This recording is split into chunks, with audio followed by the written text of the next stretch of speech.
Oke,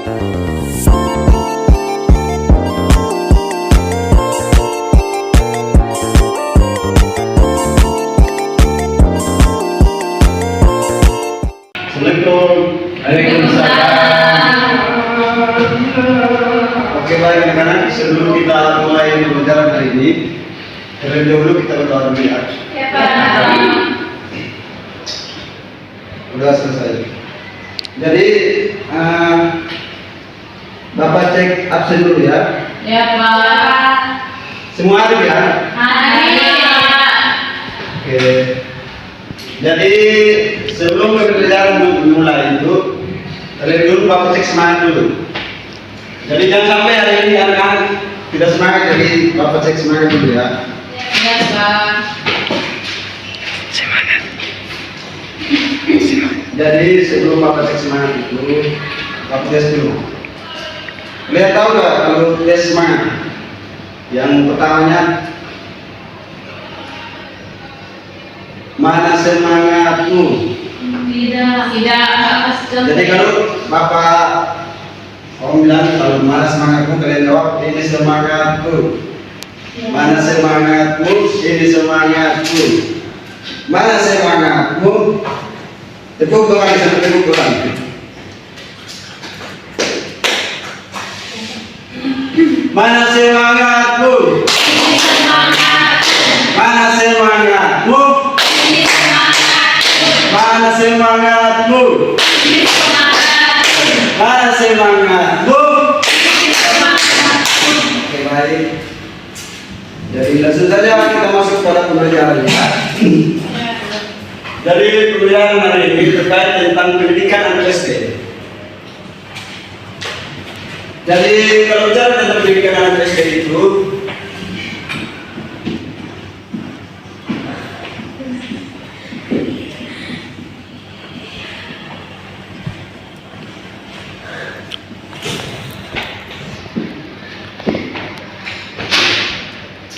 jadi pendidikan anak SD itu proses pembelajaran yang dirancang untuk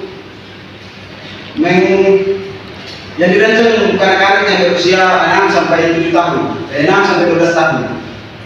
Jadi tujuannya tujuan utamanya untuk anak SD adalah membentuk dan mengembangkan dasar pengetahuan dan keterampilan yang dilakukan untuk menjadi individu yang cerdas, kreatif, dan karakter yang bagus. Jadi bagaimana kita melakukan pembelajaran itu? Kita harus lihat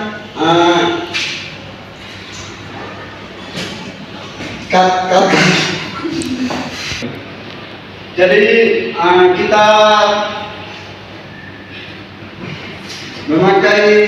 kita belajar untuk anak-anak itu memakai kurikulum yang relevan, materi yang sesuai dengan usia dan kebutuhan siswa. Jadi kita harus menggunakan yang agak tidak menyulitkan, begitu.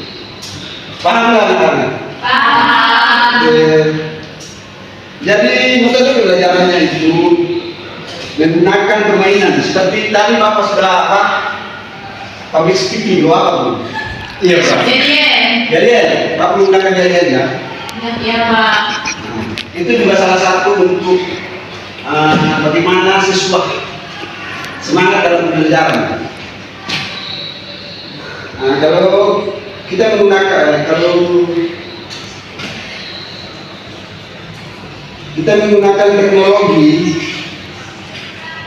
jadi integrasi teknologi untuk meningkatkan ketertiban siswa.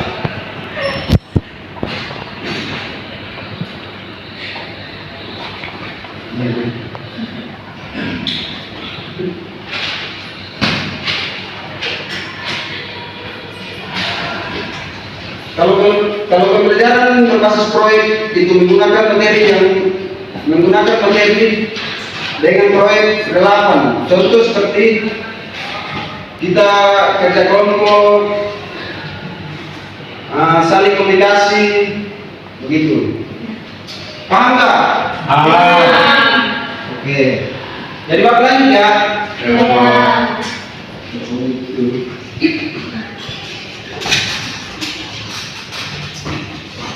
Jadi kalau kita menilai penilaian yang adil, menggunakan berbagai metode penilaian untuk mengukur kemampuan siswa. Jadi kalau kita menggunakan pembelajaran itu jangan terlalu menyulitkan siswa. Jadi buat mereka bagaimana mereka suka dengan pembelajaran kita itu.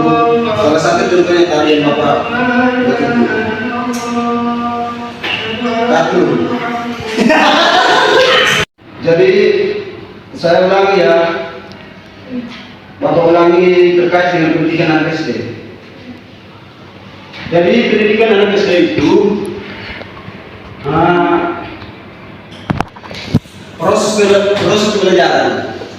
proses pembelajaran yang dirancang untuk anak-anak yang berusia 6 sampai 12 tahun.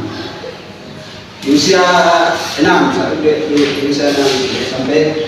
ke 12 tahun. Jadi mungkin kalau usia kita tidak tahu apa-apa ya, mungkin anak-anak itu belum paham.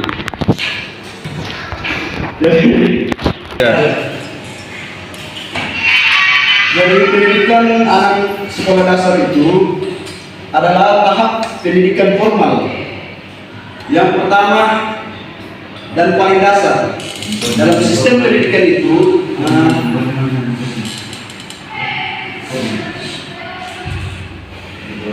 secara nasional. Jadi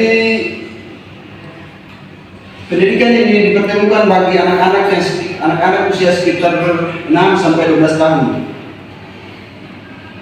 Dan tujuan untuk memberikan landasan awal dan pembentukan karakter, pengetahuan, keterampilan dan sikap hidup. Sikap hidup sehari-hari ya. Jadi pengertian pendidikan anak sekolah dasar. Anak sekolah dasar berarti anak sekolah SD. Pendidikan SD adalah jenjang pendidikan dasar yang berlangsung selama 4 tahun. 4 sampai 6 tahun. 4 sampai 6 tahun itu kelas 1, 1 tahun kelas 2, 1 tahun kelas 3 sampai seterusnya.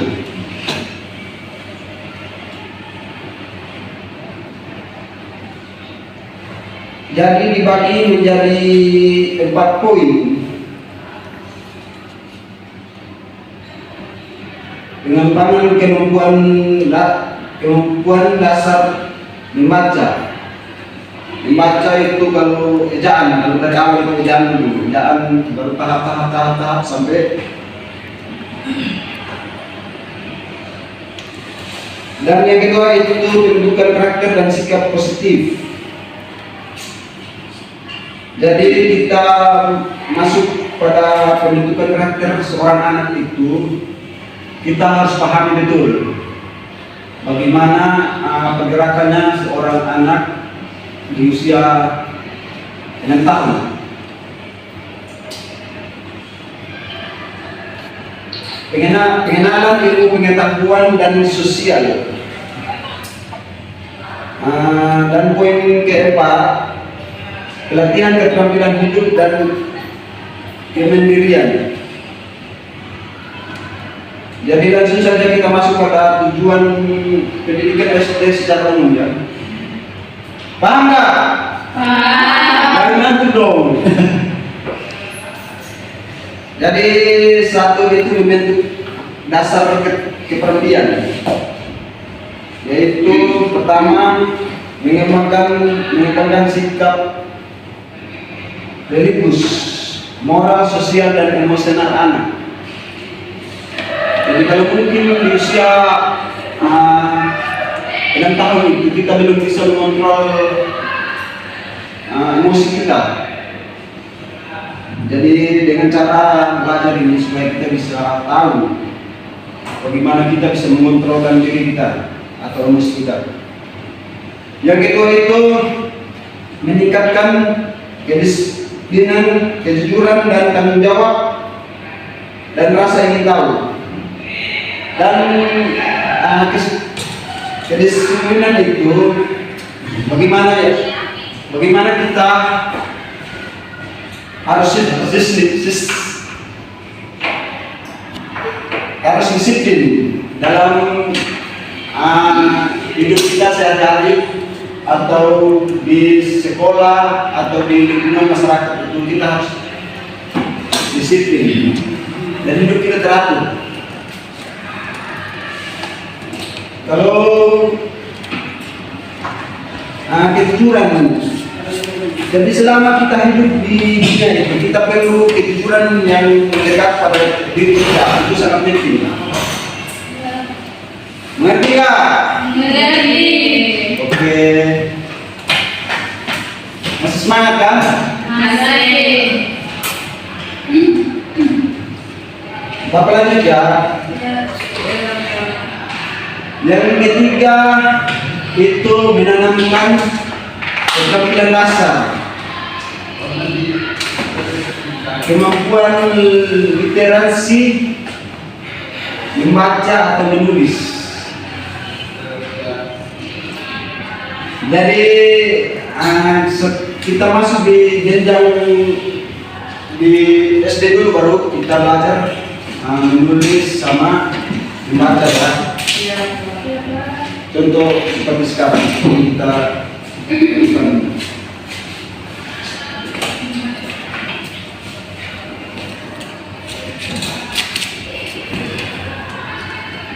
aspek perkembangan yang dikembangkan di SD. Jadi kita harus perlu mengembangkan sesuatu yang patut untuk dipatuhi seorang anak. Dan kalau kita sebagai guru itu sebagai contoh buat anak-anak kita ya. Pendidikan di SD tidak hanya soal akademik, tetapi mencakup bagaimana holistik anak.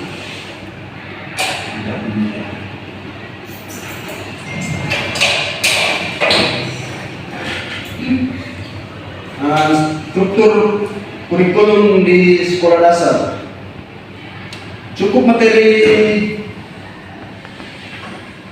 dan mata pelajaran SD. Jadi kita harus menggunakan materi contoh seperti bahasa Indonesia, matematika, ilmu pengetahuan atau IPA, kewarganegaraan, PKN, seni budaya dan lain-lainnya. Jadi ciri-ciri pendidikan di SD itu menggunakan pendekatan matematik di kelas beda 1 sampai kelas 3. Jadi kalau kita mengajar kelas 1 sampai kelas 3 itu kita harus lebih pendekatan dengan anak yang di bawah itu supaya kita memberikan contoh supaya mereka lebih patuh terhadap kita lagi, terhadap guru.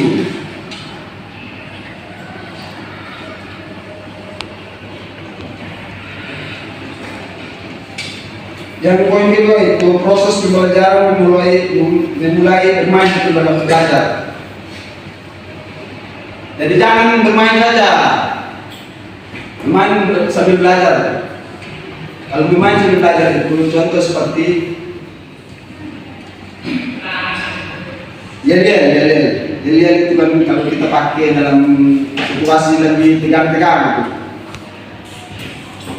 Supaya tidak mempersulitkan pikiran seorang anak. Kita langsung masuk di fungsi pendidikan anak SD dalam kehidupan sehari-hari.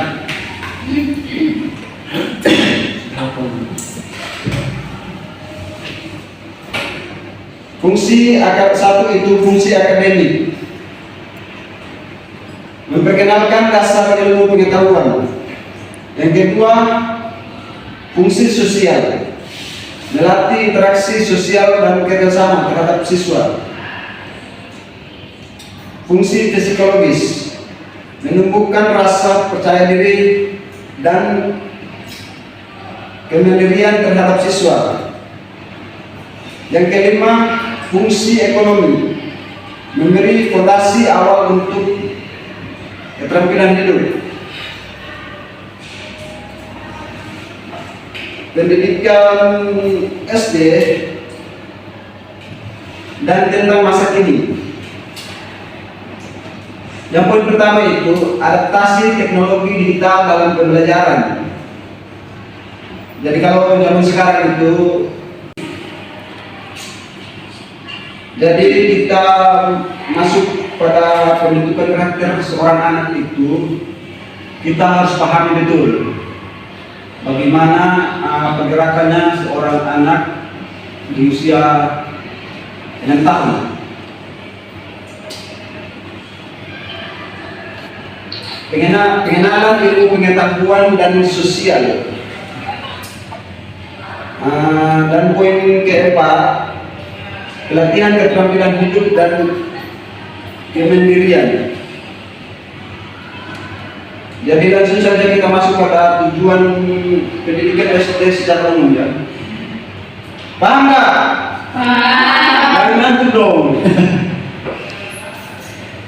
Jadi satu itu membentuk dasar kepribadian, yaitu pertama mengembangkan sikap religius, moral, sosial dan emosional anak. Jadi kalau mungkin di usia 6 tahun itu kita belum bisa mengontrol emosi kita. Jadi dengan cara belajar ini supaya kita bisa tahu bagaimana kita bisa mengontrolkan diri kita atau emosi kita. Yang kedua itu meningkatkan kedisiplinan, kejujuran dan tanggung jawab dan rasa ingin tahu. Dan kedisiplinan itu bagaimana kita harus disiplin dalam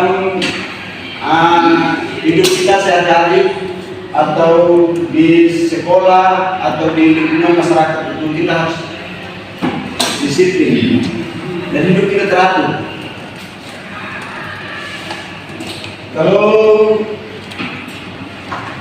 kejujuran, jadi selama kita hidup di dunia ini kita perlu kejujuran yang mendekat pada diri kita, itu sangat penting. Mengerti nggak? Mengerti. Oke. Masih semangat kan? Masih. Bapak lanjut ya. Yang ketiga itu menanamkan keterampilan dasar, kemampuan literasi, membaca atau menulis. Jadi kita masuk di jenjang teknologi digital dalam pembelajaran. Jadi kalau zaman sekarang itu canggih dalam menggunakan pembelajaran itu, kita harus menggunakan alat canggih. Contoh seperti komputer, HP, laptop dan lain-lainnya. Oke, baik. Mungkin ini saja yang dapat Bapak sampaikan, kurang dari lebihnya Bapak mohon maaf. Jadi sebelum kita keluar itu kita harus lihat dulu ya, supaya pulangnya agak semangat. Jadi lihat tadi Bapak pakai itu yang bilang. 1, 2, 3. Mana semangatmu? Ini semangatku. Mana semangatmu? Ini semangatku. Mana semangatmu? Ini semangatku. Mana semangatmu? Ini semangatku. Oke, terima kasih. Jadi kalau sebelum kita pulang, lebih dulu kita berdoa dulu. Jadi Bapak langsung berdoa di depan. Ya. Berdoa mulai.